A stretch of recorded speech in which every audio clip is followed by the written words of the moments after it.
The Jet Set Breakfast with Michelle Constant.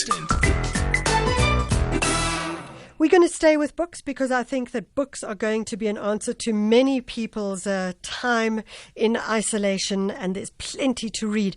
So I recently read a book called Ibi Koibi, a memoir of shenanigans between Durban and Bombay.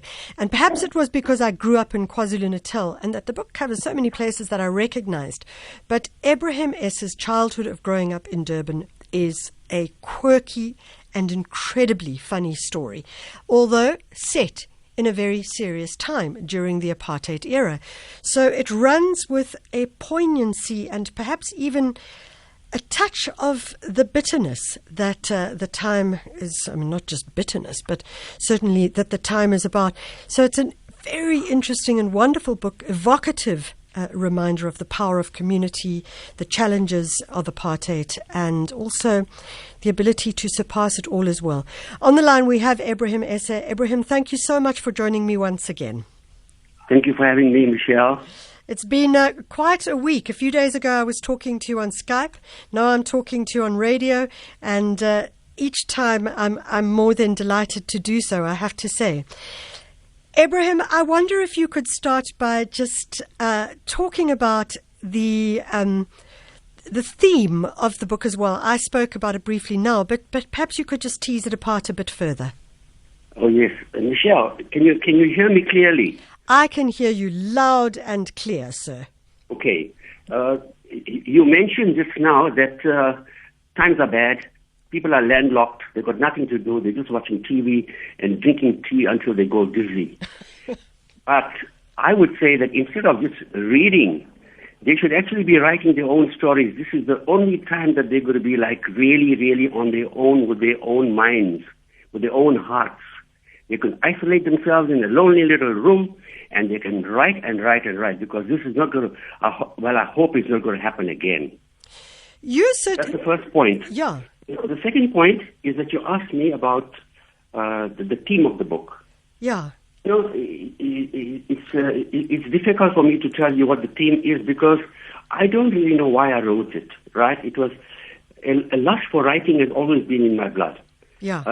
In 1960, I wrote something for the Dixie Cola Company, which is now defunct. They were in competition with Coca-Cola. Yeah. And I wrote a little essay about prevention of felt fires. I think I must have been 12 or 14 years old. And I won that competition, and I won a 24 bottles of Dixie Cola. And from that time, I just felt, this is my niche. I'm just going to write, not for Dixie Cola anymore, but just write. And this book was written more for my own lust, just to sit down and write stuff.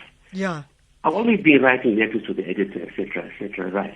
But somehow this theme became like picking on my brothers and my sisters and my siblings, and using those times from 1950 to approximately 1969 about the funny things that happened to them, but at the same time camouflaging those, as you said, those serious times of the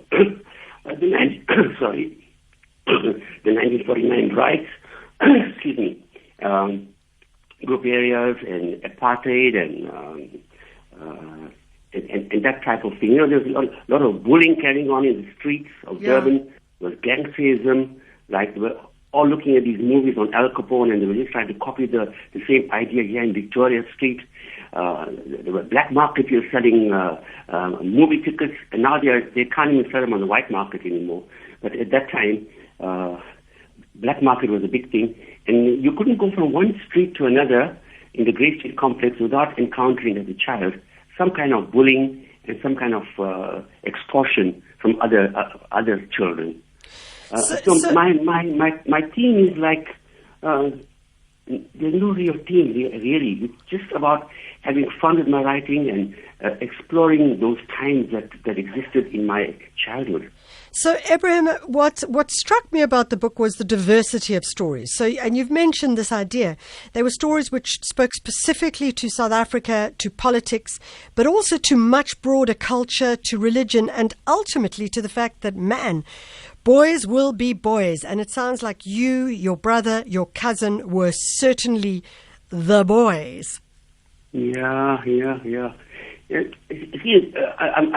when you say it cuts across cultures and races and religions, etc., I must point out something that I didn't point out in any of my other 7 interviews that I've had on radio, and this is that the title seemed to have been a paradox. The title Ibi Koibi means that these stories can apply to anyone across the board, any part of the planet, young, old, any religion, any race. But guess what? It actually restricted the reading of my book because people thought it was something to do with an Indian masala story, garam masala, biryani, etc. And it's not at all like that. No. So I think that title might have been erroneous. It might have been a mistake. Well, I must say I really enjoyed the title, and particularly when I discovered what the title actually meant. And I wonder if you could explain it. Ibi Koibi, and the word Koibi is spelled Koybie. What does that word mean, and in what language is it? Well, it's a combination of, there's a synthesis and a whole lot of combinations between Urdu, Hindi, Persian, Arabic, etc., etc. There are lots of conglomerations of these languages, and I would imagine that it's related to my own language somehow, which is called a Gujarati dialect called Memon, and Koibi actually means anybody, and Ibi Koibi means, for that matter, anyone. And here, broadly speaking, for the book, it means that these stories apply to anyone. I think we need to just make it a hashtag. Hashtag Ibi Koibi for anyone. For that matter, anyone who thinks differently, blah, blah, blah, blah, blah. Or, it seems to me that this is something that we could expand its usage of to support you in the book as well. Ebrahim, one of the things in the book, of course, and it's in the title, is you talk of a memoir of the shenanigans between Durban and Bombay. And you talk about your time in Bombay as well, and now Mumbai.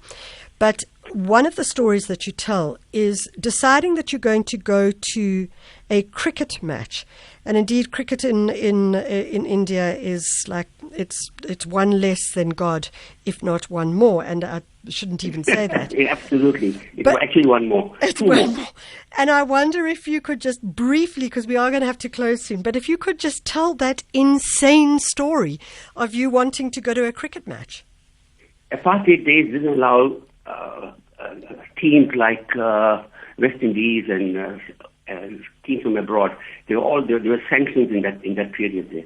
And besides sanctions, there were also from our own South African side. There was a party that did not allow black teams like West Indies to come here. So this was a game between West Indies and India. And I was so boastful. I'm not a lover of, at that time, I wasn't really a lover of cricket.